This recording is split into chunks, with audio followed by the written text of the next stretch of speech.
आप देख रहे हैं चौहान वीडियोस। और इस वीडियो में हम बात करने वाले हैं यूजीसी के गाइडलाइंस के खिलाफ जो सुप्रीम कोर्ट में सुनवाई थी आज 14 अगस्त 2020 को, उसका क्या परिणाम निकला और अब आगे क्या होने वाला है, क्या हो सकता है। तो इसलिए इस वीडियो को पूरा जरूर देखें। अगर आपने अभी तक चैनल को सब्सक्राइब नहीं किया है, चैनल को सब्सक्राइब कीजिए। आप मुझे इंस्टाग्राम पर फॉलो कर सकते हैं, लिंक आपको डिस्क्रिप्शन में मिल जाएगा। और साथ में अगर आप अनअकैडमी प्लस का कोई भी कोर्स लेना चाहते हैं तो चौहान वीडियोस कोड का इस्तेमाल कर सकते हैं, आपको 10% एक्स्ट्रा डिस्काउंट मिलेगा। पूरी खबर के लिए, पूरी जानकारी के लिए आप डिस्क्रिप्शन में जा सकते हैं। तो आज हम बात करने वाले हैं यूजीसी के बारे में। यूजीसी की गाइडलाइंस सुप्रीम कोर्ट में जो आज सुनवाई थी उसमें क्या क्या हुआ। सबसे पहले, इससे पहले भी 2 दिन की सुनवाई हो चुकी है जिसमें कहा गया कि एमएचए यानी कि गृह मंत्रालय को अपनी गाइडलाइन जो थी उनकी अनलॉक प्रक्रिया की वो, और यूजीसी की गाइडलाइन जो फाइनल ईयर एग्जाम के लिए हैं 6 जुलाई 2020 की खासकर, उन दोनों में कॉन्ट्रैरी है और दोनों एक दूसरे के खिलाफ हैं। ये दलील दी गई थी आलोक श्रीवास्तव जी की तरफ से।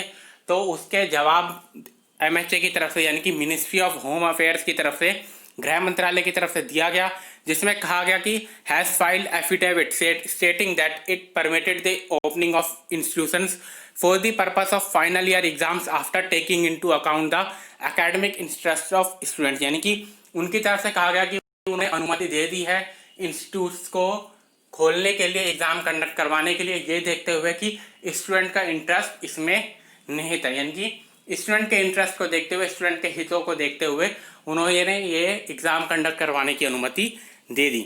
उसके बाद आज जो सुनवाई हुई उसमें 2 वकीलों की तरफ से अपना पक्ष रखा गया। एक अभिषेक मनु सिंघवी की तरफ से, उनकी तरफ से अपना पक्ष रखा गया। पिछली सुनवाई जब हुई थी तो वो अपनी बातें नहीं रख पाए थे, कुछ टेक्निकल इशू उनकी तरफ से हो गया था जिसकी वजह से उनकी वीडियो कॉन्फ्रेंसिंग में आवाज़ नहीं आ पा रही थी। तो आज सबसे पहले उनकी तरफ से काफ़ी लंबी बातें की गई और काफ़ी सारी बातें की गई, काफ़ी सारे आर्ग्यूमेंट रखे गए और उसके बाद फिर एडवोकेट दीवान सर की तरफ से भी काफ़ी सारी आर्ग्यूमेंट्स रखे गए। तो इनके ऊपर एक एक के ऊपर हम नहीं जाएंगे, मैं आपको समरी बता देता हूँ। अगर आप एक एक ने क्या कहा और उस पर क्या रिस्पॉन्स हुआ उसको देखना चाहते तो इसका पूरे ट्विटर थ्रेड का आपको लिंक डिस्क्रिप्शन में मिल जाएगा जहां पर से आप देख सकते हैं। इसमें मैं आपको बता देता हूं कि अभिषेक मनु सिंघवी जी जो है, he state that there is the important matter of right to life and death. यानी कि उनकी तरफ से कहा गया कि इसको सिर्फ एजुकेशन से पर्पज से नहीं देखना चाहिए, यानी कि स्टूडेंट के एकेडमिक कैलेंडर की तरफ से नहीं देखना चाहिए, बल्कि ये लाइफ एंड डेथ यानी कि जन्म और मृत्यु का संबंध है और उसके ऊपर है। अगर कोई भी इस पेंडेमिक में या एजुकेशन एग्ज़ाम देते वक्त उसे कुछ हो जाता है या वो वायरस से संक्रमित हो जाता है तो इससे काफ़ी इफेक्ट पड़ेगा। साथ में ये भी कहा गया उनकी तरफ से कि जब शुरुआत में अप्रैल में जो गाइडलाइंस आई थी उस समय केसों की संख्या काफ़ी कम थी पूरे देश में, लेकिन अब लगातार केसों की संख्या बढ़ रही है। तो अगर एग्ज़ाम उस समय कंडक्ट नहीं करवाए जा सकते थे तो अब एग्ज़ाम किस तरीके से कंडक्ट करवाए जा सकते हैं। उसके बाद खासकर इसमें जो उनका मेन पॉइंट था वो था डिजास्टर मैनेजमेंट एक्ट के ऊपर। जो disaster management act Maharashtra government की तरफ से देखकर एग्ज़ाम को पोस्टपोन करवाया गया था, उसके ऊपर उनका काफ़ी ज़्यादा उनके ऊपर ही उन्होंने अपना आर्ग्यूमेंट को रखा, जहाँ पर उन्होंने कहा कि डिजास्टर मैनेजमेंट एक्ट जो है उसके ऊपर यूजीसी की गाइडलाइंस ओवरराइड नहीं कर सकती। यानी कि डिजास्टर मैनेजमेंट एक्ट जो है वो पेंडेमिक के खिलाफ है और पेंडेमिक सबके लिए है, यानी कि चाहे वो छोटा बच्चा हो, बड़ा हो या बूढ़ा हो, सबके सब इस पेंडेमिक से इफेक्टेड हैं। तो डिजास्टर मैनेजमेंट एक्ट सबके ऊपर लागू किया जा सकता है और जो यूजीसी गाइडलाइंस हैं वो इस तरह से नहीं है और इसलिए यूजीसी गाइडलाइंस जो हैं वो कॉन्ट्ररी हैं। और साथ में ये भी कहा गया कि जो अनलॉक की प्रक्रिया इस समय चालू है उसमें जो गाइडलाइंस गृह मंत्रालय की तरफ से जारी की गई है उसमें भी साफ साफ लिखा गया है कि स्कूल और इंस्टीट्यूट्स को ओपन नहीं किया जाएगा, लेकिन उसके बावजूद 6 जुलाई 2020 को जो गाइडलाइंस यूजीसी की तरफ से जारी की गई वो बिल्कुल कॉन्ट्ररी थी और उसके खिलाफ थी।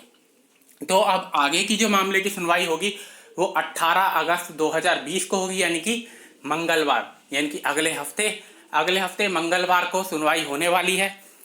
मंगलवार को 18 अगस्त 2020 को मामले की फैसला आ सकता है क्योंकि आज सभी वकीलों ने अपनी दलीलें लगभग पूरी कर दी।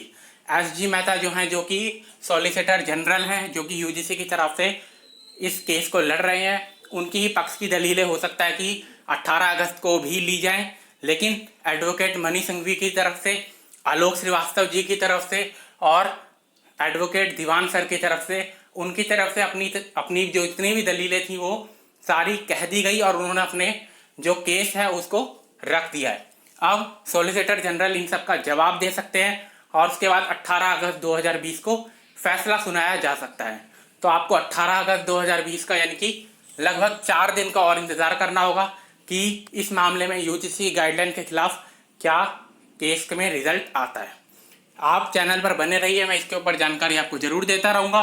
तो इस वीडियो में इतना ही। वीडियो पूरी देखने के लिए बहुत बहुत धन्यवाद।